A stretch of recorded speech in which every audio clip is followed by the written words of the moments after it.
We're going to talk about L5-S1. In this video, I got a great question for today's episode of Ask Dr. Walter Salubro, episode number 15, okay? So if you've been following me along, or if you're brand new, what I do with these daily video uploads, I upload a video every day. I take a question or a comment from the comment section of my videos, and I'll answer that question in a video format. So here's today's question. I'll get to it in a moment, and then upload it on my channel so you get to see it each and every day, okay? So today is episode 15, and your question may be next. If you leave me a question, if I don't reply to it by texting, I may actually put it up in one of these videos, okay? People love that. It gives me a chance to connect with you a bit more personally, and I just love to do these videos anyways. Any way I can help, guide, lead you along the way, and give you clarification about spinal problems, that's what this channel is about, okay? So today's question is by Sugar. Sugar says, can a chiropractic adjustment heal L5-S1? Can a chiropractic adjustment heal L5-S1? That's a great question. So first of all, let me get into this, the answer just by bringing out my spine model, okay? Here's the lumbar spine. Here's L5. Here's S1. L5, S1. This is the L5-S1 disc, okay? So if there is a spinal distortion or misalignment, just like that, you can see that right there, okay? That's called a vertebral subluxation or a spinal misalignment.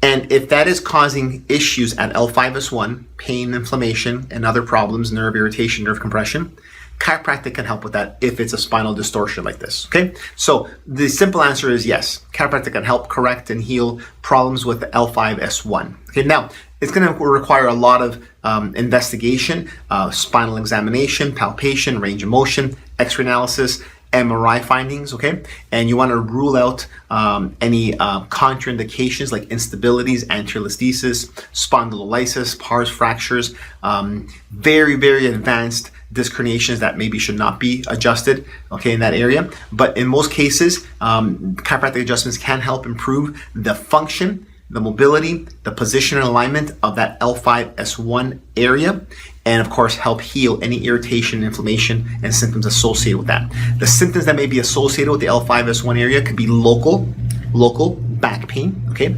Local back pain, gluteal pain, and if it irritates the nerves that goes into the legs, it can give sciatica-like symptoms into the leg, okay? Whether it's a shooting electric-like pain or a numbness tingling into the legs, feet, and toes, okay?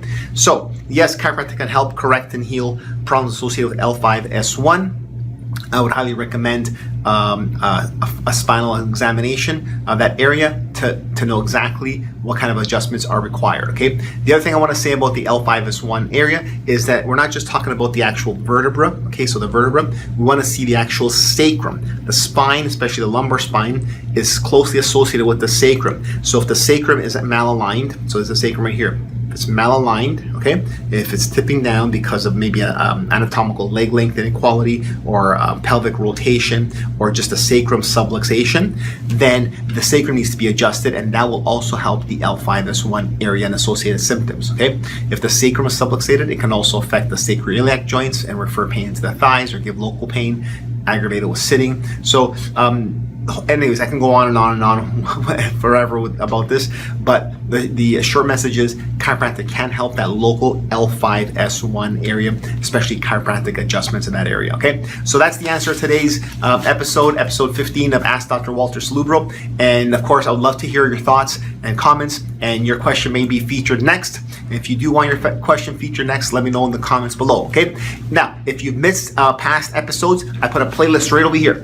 Right there, look, right there. Okay, go there and catch the playlist, and you can binge watch all the past episodes. The videos are pretty short, anywhere from 3 to 6 to 8 minutes, okay? Some are a little longer, but most are pretty short.